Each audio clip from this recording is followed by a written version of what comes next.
श्री कृष्ण जब मथुरा के राजा थे तो उनके साथ उनके सबसे प्यारे मित्र उद्धव जी रहते थे।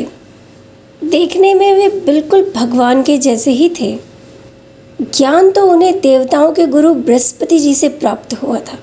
उद्धव जी बहुत बड़े ज्ञानी थे, पर प्रेम को बिल्कुल नहीं मानते थे। भगवान हमेशा कोशिश करते थे कि उद्धव भी प्रेम को समझें, और उन्होंने बहुत बार कोशिश की उन्हें समझाने की, परंतु हर बार वो असफल रहे। भगवान के कमरे में एक बड़ी सी खिड़की थी और उस खिड़की से वृंदावन का तट दिखता था। एक दिन भगवान शाम को जब राजकाज का काम निपटाकर अपने कमरे में आते हैं तो अपने कमरे की खिड़की पर खड़े होकर देख रहे थे कि अचानक से उन्हें वृंदावन की बहुत याद आने लगी। उन्हें ऐसा लग रहा था कि आज कोई तो दिख जाए। अचानक उसी यमुना तट से कुछ ग्वाल बाल जा रहे थे। भगवान को बहुत समय हो गया, अब तो नए ग्वाल बाल आ गए हैं। ग्वाल बाल गैया चराकर घर लौट रहे थे। भगवान कहते हैं कि अरे ये तो वही समय है जब मैं, श्री दामा, मुद मंगल सब गैया चराकर लौटते थे। और ऐसा यादों का भाव उठा कि भगवान एक बार को भूल गए कि वो कहाँ है, और ज़ोर ज़ोर से चिल्लाने लगे कि अरे श्रीदामा रुको, मैं भी आ रहा हूँ। अरे मुग्दल मंगल जल्दी चलो, आज गैया चराते चराते बहुत देर हो गई है, मैया बहुत गुस्सा करेगी। उन्हें ऐसा लग रहा था कि वो वृंदावन में है, पर जैसे ही ध्यान भटकता है लीला अदृश्य हो जाती है और भगवान ज़ोर ज़ोर से रोने लगते हैं। उनके रोने की आवाज़ सुनकर उद्धव जी दौड़े चले आते हैं और भगवान को हृदय से लगा लेते हैं। भगवान आप रो रहे हैं? भगवान कहते हैं कि मुझे वृंदावन की बहुत याद आ रही है। मुझे मेरी यशोदा मैया, मुझे मेरे नंद बाबा की बहुत याद आ रही है।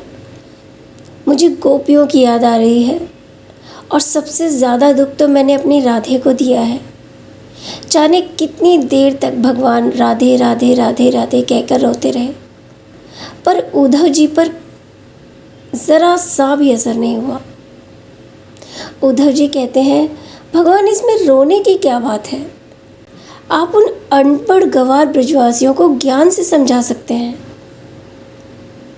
भगवान कहते हैं तुम्हें कैसे पता कि वो अनपढ़ गंवार है? उद्धव जी कहने लगे कि वो कहाँ गुरुकुल गए हैं, वो तो दूध दही बेचते हैं। भगवान कहते हैं कि तो मैं भी 1 वर्ष गुरुकुल गया हूँ, तो क्या मैंने सब कुछ सीख लिया? उद्धव जी कहते हैं अरे भगवान, ज्ञान की तो शुरुआत ही आपसे हुई है, आपको ज्ञान की ज़रूरत कहाँ है? भगवान को समझ आ गया कि जिस मौके का भगवान इतने समय से इंतज़ार कर रहे थे वो मौका आ गया है। भगवान ने कहा सही कहा, मैं समझा ना सका उन्हें, तुम ब्रज जाओ, नंद बाबा, गोपियों और यशोदा मैया से मिलो और उन्हें समझाओ कि वो रोना धोना छोड़ें और ज्ञान मार्ग पे चलें। उद्धव जी को अपने ज्ञान पर इतना भरोसा है कि वो कहते हैं ठीक है, मैं चला जाऊंगा। भगवान ने उन्हें अपना मुकुट, कुंडल और वस्त्र दिए। उद्धव जी बोले इसकी क्या ज़रूरत है? भगवान ने कहा इसके बिना तुमसे बात करना तो दूर, कोई तुम्हारी तरफ देखेगा भी नहीं। उद्धव जी ने कहा ठीक है। उद्धव जी वृंदावन जाते हैं। उन्हें रास्ते में गोपियाँ मिलती हैं। वो गोपियों से पूछते हैं कि नंद बाबा का घर कहाँ है? गोपियाँ कहती हैं मथुरा से आए हो? मथुरा वाले ही पूछते हैं नंद बाबा का घर कहाँ है, वरना तो पूरे वृंदावन वालों को पता है नंद बाबा का घर, कृष्ण का घर। गोपियों ने कहा कि ये जो जलधारा जा रही है ना, इसके साथ साथ चले जाओ, और ये जहाँ जाकर रुकेगी वो ही नंद बाबा का घर है। गोपियाँ कहती हैं इस जल को साधारण जल मत समझना। जब से तुम मथुरावासी हमारे कृष्ण को ले गए हो ना, नंद बाबा और यशोदा मैया के जो अश्रु जल बह रहे हैं, ये वही जल है। उद्धव जी नंद बाबा के घर पहुंचते हैं और बाहर से आवाज़ लगाते हैं नंद बाबा, ओ नंद राय जी। भीतर से एक साधारण सी आवाज़ आती है, कौन है? उद्धव जी कहते हैं, मैं कृष्ण का मित्र हूँ। उद्धव, कृष्ण का संदेशा लेकर आया हूँ।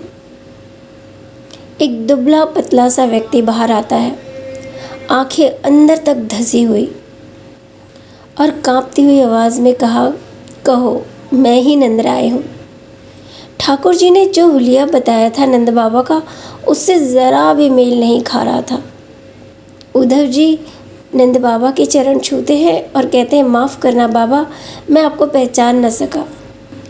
नंद बाबा उद्धव जी को अंदर ले जाकर बिठाते हैं। नंद बाबा कहते हैं, तुम बैठो, मैं तुम्हारे लिए खाना लेकर आता हूँ। यानी घर पे खाने का एक दाना तक नहीं है।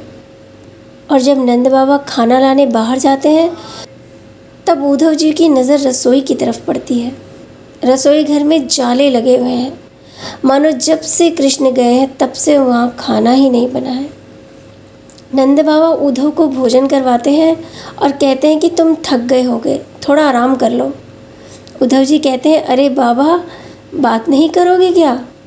मेहमान बनकर थोड़े आया हूँ, मैं आपसे बातें करने आया हूँ, संदेशा लेकर आया हूँ कुछ। नंद बाबा बैठते हैं। नंद बाबा जैसे ही बैठते हैं, इससे पहले कि वो कुछ कहते, यशोदा मैया आ जाती हैं और पहली नज़र जैसे ही उद्धव जी पर उनकी पड़ती है, ज़ोर से भागती हैं और कहती हैं, अरे कन्हैया, तू आ गया? नंद बाबा कहते हैं, ये कन्हैया नहीं है, उसका मित्र है, कृष्ण का संदेशा लेकर आया है। मैया कहती हैं, संदेशा लेकर आया है? जब कृष्ण छोटा था ना, तो वो जब रोता था तो मैं बड़े से बड़ा काम छोड़कर उसे गोद में ले लेती थी कि वो रोए ना, वो दुखी ना हो बस। आज उसकी माता कब से रो रही है, वो आ नहीं सकता, मित्र को भेजा है। मैया, कृष्ण को खुदगर्ज मत समझना, अरे वो तो आप सबको बहुत याद करता है। मैं जब यहाँ आ रहा था तो देवकी माता ने मुझसे कहा कि यशोदा से जाकर कहना, यशोदा धन्य है तेरे लालन पालन को। लेकिन जब से भगवान वहाँ रह रहे थे ना, एक बार देवकी माँ ने बातें की थी यशोदा मैया से, यानी एक व्यक्ति को भेजा था कृष्ण की पसंद और नापसंद पूछने के लिए। देवकी माता कहती हैं, तुमने कहा कि तुम्हारा बेटा बहुत चंचल है, दिन भर भागता दौड़ता रहता है, खेलता कूदता रहता है, परंतु यहाँ तो वो घर से बाहर पैर भी नहीं निकालता। अरे चंचल तो दूर की बात, मैंने आज तक उसको मुस्कुराते हुए भी नहीं देखा कि कृष्ण मुस्कुराता कैसे है। तुमने कहा था कि कृष्ण खाने पीने का बड़ा शौकीन है, तुम उसे दिन में 8-8 बार भोजन करवाती हो। एक दिन मैंने उसके लिए गौरस से बनी एक मिठाई बनाई। जो कृष्ण थाली को हाथ जोड़कर बैठता था, उस दिन थाली छोड़कर चला गया। जाकर कहता है, देवकी माँ से कहना मेरी थाली में गौरस की बनी मिठाई न रखें। मुझे मेरी यशोदा मैया की बहुत याद आती है, मुझे मेरे ब्रज की याद आती है। यशोदा मैया इससे ज़्यादा सुन न सकी और मूर्छा को प्राप्त हो गई। नंद बाबा उन्हें अंदर ले जाकर सुला देते हैं। वो कहते हैं कि इतनी ही देर ये सोती है जब तक कि मूर्छा को प्राप्त न हो जाए, वरना पागलों की तरह घूमती रहती है। हर घर में जाती है, दरवाज़ा खटखटाएगी और पूछेगी, कृष्ण आया है क्या? वो चोरी करता है ना, मुझे पता है कि तुमने उसे बांध के रखा है, उसको वापस कर दो, मैं उसके बिना नहीं रह सकती हूँ। वो चोरी नहीं करेगा, मैं अपने घर में उसे बांध के रखूँगी, वो किसी के घर में नहीं जाएगा, तुम उसको लौटा दो बस। वृक्षों से पूछती है कि तुमने मेरे कृष्ण को देखा क्या? बहुत चंचल है ना, बहुत इधर उधर घूमता है, कहाँ चला गया है वो? गोवर्धन पर्वत से पूछती है कि अरे तुम्हारी तो उसने पूजा करवाई थी, तुमसे बहुत प्यार करता है, उससे कहना उसकी माता बहुत याद करती है, उसके बिना मैं नहीं रह पा रही हूँ। उद्धव जी को अपना काम याद आता है। उन्होंने कहा, बाबा आप बहुत सौभाग्यशाली हो कि आपके घर कृष्ण आया, परंतु जिसको आप बार बार अपना बेटा बेटा पुत्र पुत्र कह रहे हो ना, वो किसी का पुत्र नहीं है, वो तो परम पिता परमेश्वर भगवान विष्णु का अवतार है। वो किसी का पुत्र नहीं, वो किसी का पिता नहीं, वो भगवान है। वो तो केवल उनकी लीला थी जो आपके घर आए। नंद बाबा कहते हैं, मैंने तो तुम्हें बहुत समझदार बालक समझा था, पर तुम तो बड़े साधारण बालक निकले। क्या कहा? वो भगवान है। अरे भगवान के एक लक्षण नहीं है उसमें। भगवान सबका पेट भरते हैं, अन्न का भंडार है। कहते हैं ना कि वो किसी को भूखा नहीं सोने देते। तो जिसके घर अन्न का भंडार होगा वो भूख से तड़प सकता है क्या? मैंने कितनी बार कृष्ण को भूख से तड़पते बिलखते हुए देखा है। भूख से रोता हुआ यशोदा के पास आकर कहता, मैया मुझे बहुत ज़ोर से भूख लगी है, सब काम छोड़कर मुझे पहले भोजन दो। तुम कहते हो भगवान है। भगवान कहते हैं कि सत्य की राह पर चलो, पर मेरा बेटा बात बात पर झूठ बोलता है, चोरी करता है। तुम कहते हो वो भगवान है। चलो मान लिया मैंने भगवान है। भगवान से तो कभी गलती नहीं हो सकती ना। चलो मुझसे गलती हुई कि मैंने उसे बेटा कहा, पर उसने न जाने कितनी बार मुझे बाबा कहा है, यशोदा को मैया कहा है। जब गोपियाँ उसे चिढ़ाती थी कि नंद बाबा गोरे, यशोदा मैया गोरी, बलदाऊ गोरे, तू कहाँ से आ गया काला, तू इनका बेटा नहीं है, तो वो क्रोधित हो जाता था और आकर कहता, मैया कह दे जा मरी से कि मैं तेरो छोरो हूँ। तुम कहते हो भगवान है। चलो मैंने मान लिया कि वो भगवान है। अरे तुम्हें क्या लगता है कि तुम्हारा ये कहना कि वो भगवान है मेरी विरह वेदना को कम कर देगा?